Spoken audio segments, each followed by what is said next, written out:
Hi everyone.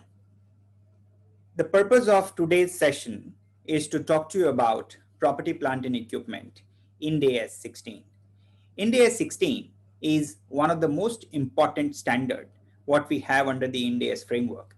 As you can imagine, property, plant and equipment is virtually present in every company financial statements is what we see. There are several types of property, plant and equipment, as you know, which is land, building, vehicles, and plant and machinery, automobiles, and so on and so forth. So what we aim to achieve during the course of this discussion is to help you understand how property, plant and equipment is required to be accounted for, what all fits into the definition of property, plant and equipment, and then how you provide depreciation for that, and then what are some of the other nuances is what you need to be aware and kind of deal with as you try and understand this topic. This topic is of course not new for all of you, right? Because most of you must have already been gone through accounting standard 10 on fixed assets, accounting standard 6 on depreciation as part of your intermediate curriculum. So the fundamental principles of property, plant and equipment, what you understood so far, largely stays the same. So that's the good news, right? So we need to now understand what more, and then also in the context of the whole preparation of the topic, as you kind of look at this from an examination perspective, and also at the same time to acquire a good understanding on accounting and reporting for property, plant and equipment, including disclosures, is what we will aim to cover over next several hours, through this discussion. So moving forward on property, plant and equipment. So what is it you need to consider from the purpose of this standard? What all we're going to cover here? So what is meant by property, plant and equipment, right? I kind of talked about this, that whether it is, let's say, land, building, plant or machinery, vehicles, and several other assets which are being used for the purpose of generating income or for administrative purpose. That is what we're going to talk in more detail as to what is property, plant and equipment. That's fundamental, to my mind, that if you understand the fundamental concepts behind every accounting standard, you will be able to address this, on an ongoing basis with a lot more confidence what you may otherwise in a way be doing. What is included in the cost of property, plant and equipment, as you understand the difference between revenue expenditure and capital expenditure. Property, plant and equipment qualifies as a capital expenditure, right? And hence it is important for us to understand that what all goes in a property, plant and equipment, for you to understand how much we can capitalize, right? When to capitalize, right? All of that is what we will try and cover as we go through course of this discussion. When and how is the cost of property, plant and equipment is charged to profit or loss account? What we're trying to say here is that we will cover in fair degree of detail around the methods of depreciation, right?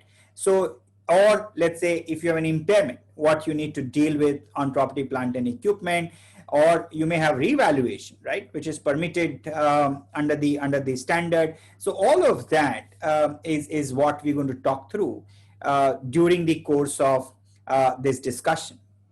Revaluation is permitted, though, under the international framework. We will also try and understand, what the rules what we have under the Ind AS 16 framework. So what all elements will go into your profit or loss account is what we will try and cover. What methods are permitted for property, plant and equipment valuation is again what we will try and understand and go in fair degree of detail. And when I talked about valuation, I said that whether you can do accounting under fair value method or you need to do accounting under historical cost method. Both of that is what we will try and understand as we go through the standard. How you want to record this in your balance sheet? So property, plant and equipment is one of the very key component of any balance sheet is what we see. So depending upon the type of industry and sector, you will see the percentage of property, plant, and equipment is fairly significant for some of the brick and mortar companies. For example, if you are an FMCG company is invested in large plants, or you are a power generation company and you've invested in power plant, or you know you are a shipyard, you have a large warehouse. So many companies which are invested in large amount of property, plant, and equipment as part of their business model, like a cement plant or a any kind of large businesses from that perspective. And then of course we have businesses in the services sector, right? So businesses in the services sector have less dependency on property, plant, and equipment as compared to businesses in the manufacturing sector. And of course, if you look at the businesses in the e-commerce sector, right, which is altogether kind of a new type of business model which has emerged over last decade. In a way, they also have kind of a similar to services. They have less dependence on property, plant, and equipment. But we will look at it how you're going to record this and disclose this in your balance sheet, and how it should be presented and what disclosures are required to be given is what we will also aim to cover. And so all different types of disclosures which is relevant from a property, plant, and equipment perspective is what we will cover as part of this discussion. Moving forward, to give you a perspective as to how this topic has been covered as part of the examination pattern as per ICAI, right? So when we did the analysis for last 10 terms of CA final exam, we observed that out of 10 terms, in 6 of the examinations, the questions in relation to property, plant, and equipment has been covered. And what you see here on the new syllabus as well, we've got 3 questions, which are 3 times, this has in a way been covered from that perspective. So under the new syllabus also, this is a very, very important topic for you to understand. And what you see here, the examination also is like 8 to 10% of the total question paper. So it's a fairly important topic for you to understand.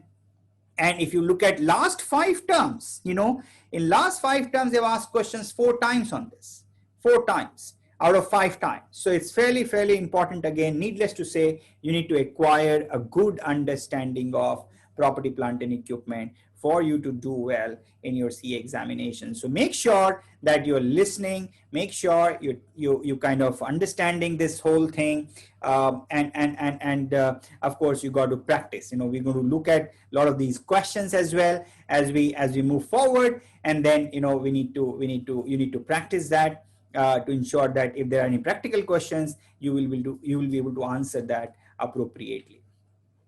So moving forward to talk about the definition and scope of this standard, right? I think every accounting standard, what you see, it is very important for you to be clear on the scoping, right? It is very, very important for you to be clear on the scoping. So once we're going to talk about what all is covered and as part of the standard, and what is not covered as part of the standard is what we aim to discuss as part of this conversation. So now we will talk about the definition and scope, which as to what is covered under Ind AS 16. And this is very, very important for us to understand. In every accounting standard we will talk, the scope is very important for you to understand, because the scope actually determines that how do you account for that particular transaction and under which accounting standard you need to account for that particular transaction. Because end of the day, right, if you look at the all types of transaction we see either it results into an asset or a liability, or an element of an income or an expense, right? So, but we have so many accounting standards to deal with the same, right? Since we have so many accounting standards to deal with the same, it is important for us to understand which accounting standard is going to provide accounting guidance for what type of transaction. And that is where the scope section is very important for us to understand. All right. Now, when you look at the definition of property, plant, and equipment, property, plant, and equipment is important for us to understand that it only talks about tangible items, right? So we have a separate accounting standard which talks about intangible items. So here we are only talking about tangible assets. We are not talking about intangible assets, right? So we are only talking about tangible assets. So we need to ensure that all the tangible asset as what is being out there, they are only covered and accounted for under the property, plant, and equipment guidance. Okay, and we will talk about this in kind of a more detail as we in a way discuss from that perspective. So now we wanted to talk to you about the definition of property, plant, and equipment, and it is only applicable, as you see, on tangible items. Property, plant, and equipment as a definition is not applicable on intangible assets, right? So it's applicable on all types of tangible assets which are expected to be used for more than one accounting period, and either they are held for the purpose of production or supply of goods or services. For an example, like plant and machinery, factory units. It all depends on the type of business you are in. For example, if you are a company in the rental business, right? Let's say we have Ola and Ubers of the world, right? And if they were to own a fleet of cars, right, then that becomes something which is being used in the production or supply of goods or services. So this is the primary, in a way, activity, primary business activity from that perspective, right? Or you're using it for rental to others, like space or equipment given under operating leases, or you're using it for administrative purpose, which is your own office building, which is held by an entity. So when you look at from the perspective of the definition, what we are trying to say that a property, plant, and equipment has to be a tangible asset. It can't be an intangible asset, and it has to be used for more than one accounting period. You can use it, either it can be which is being used for the purpose of administration, like your own office building, or it can be used for the purpose of production, for supply of goods, like plant and machinery, and depending upon the type of the industry or sector, this thing will keep on changing, or you're using it for giving it rental to others, like an operating lease scenario. Then it's qualified and accounted for as your property, plant, and equipment. We of course have to look at the linkage of this with investment property, for land or building, which is accounted for under the Ind AS 40 framework on investment property. So we need to be mindful, from that perspective, but largely it has to be a tangible asset which is being used for the purpose of production or supply of goods or services, or for administrative purpose, or for rental to others from that perspective. So we now want to talk about the scope of the Ind AS 16, and why the scope section is important for you to understand is that something which is not covered as part of the standard, then you need to go to the relevant standard for account for that transaction. So you need to be understanding that what is part of the scope of Ind AS 16, so that you do appropriate accounting for Ind AS 16 under the relevant guidance as what is provided under this standard. So what is it does not cover, right? What type of transaction is kept outside the scope of Ind AS 16? So if it is a property, plant, and equipment which is classified as held for sale, then it is covered under Ind AS 105, or for biological assets, which is covered under Ind AS 41, or for exploration and evaluation assets, which is covered under Ind AS 106, or for mineral rights, which are again, outside the scope of Ind AS 16 and to be dealt appropriately under other relevant accounting standard. It applies to item of property, plant, and equipment used to develop or maintain a biological assets or mineral rights and mineral reserves, such as oil, natural gas, and similar non-regenerative resources. So what does it mean? So let me give you a very simple example. So here, if you see, for example, I have a mine, right? And for me to operate a mine, right, I have to have, let's say, a lot of vehicles, right? Lot of equipment is what I need for me to operate the mine.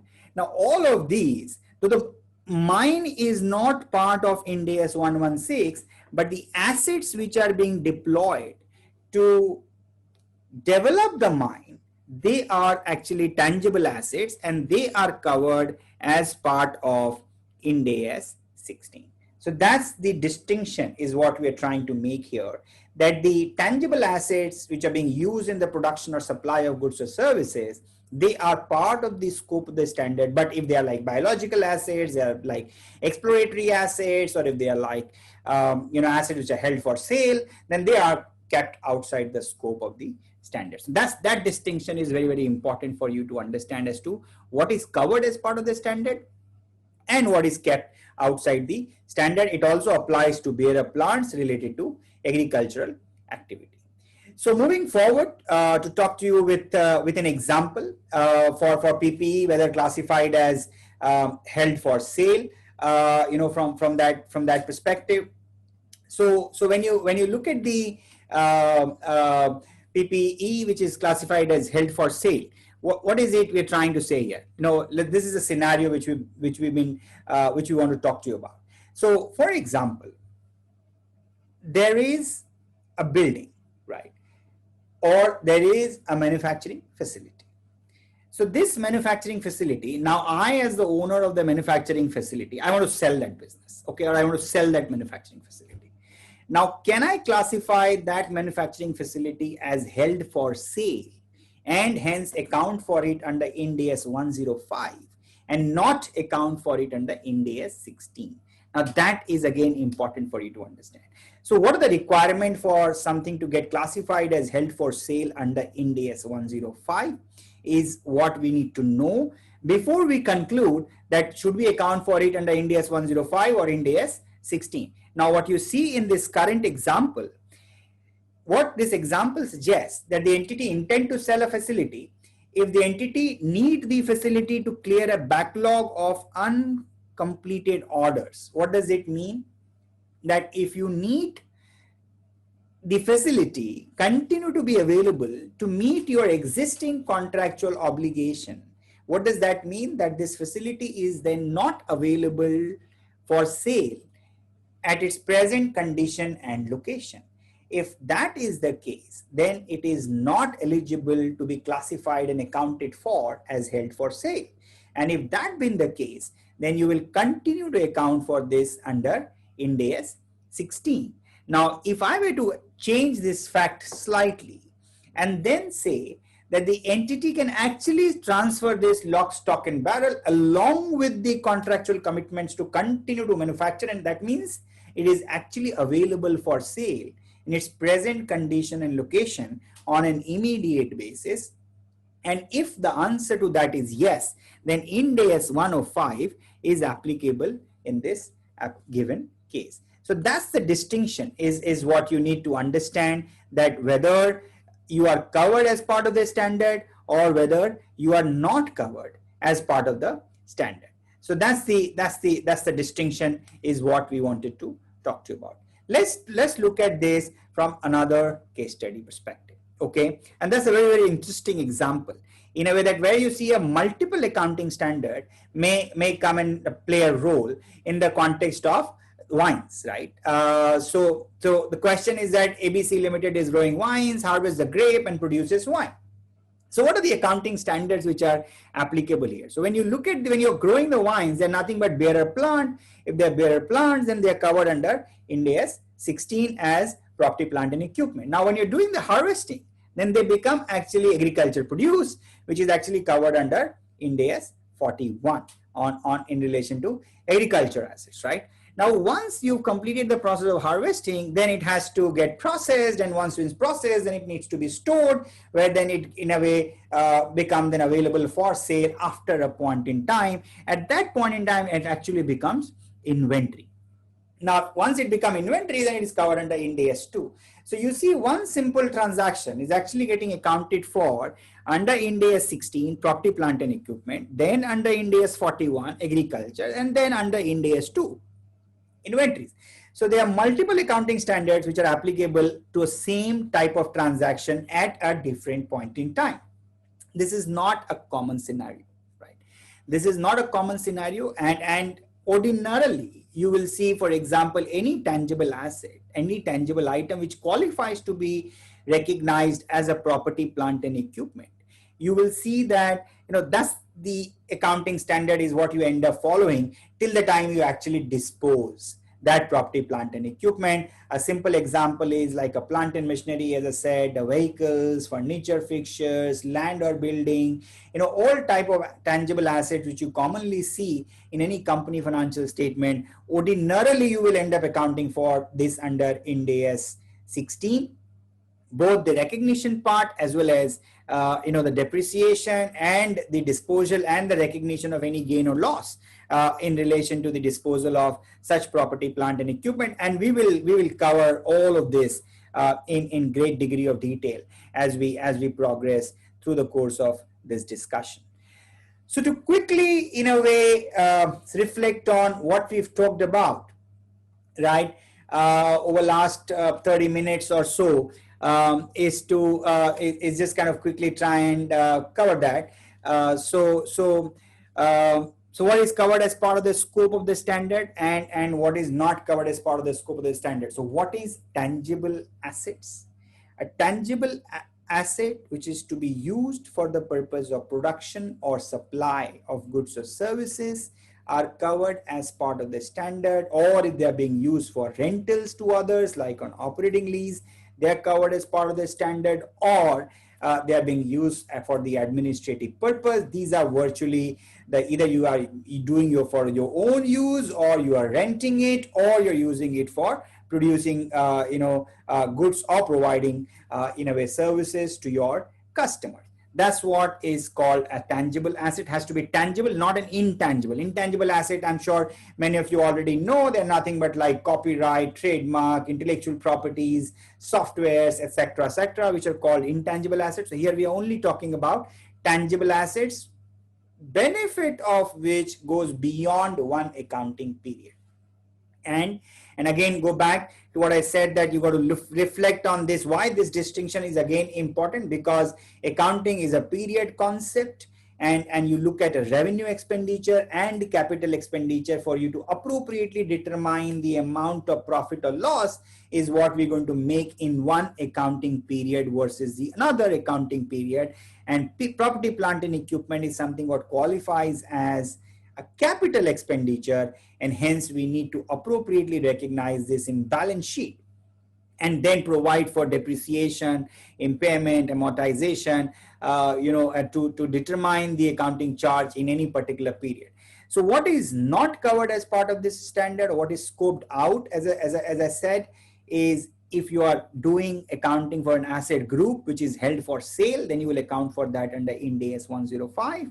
Or if it is something which is like a biological asset, then you're going to account for it under Ind AS 41. Or if it is asset which is for exploratory purpose, exploration assets or mining assets, for which you want to account for this under Ind AS 106, they are not covered as part of Ind AS 16. Otherwise, largely everything else is what you will end up accounting for under Ind AS 16 framework.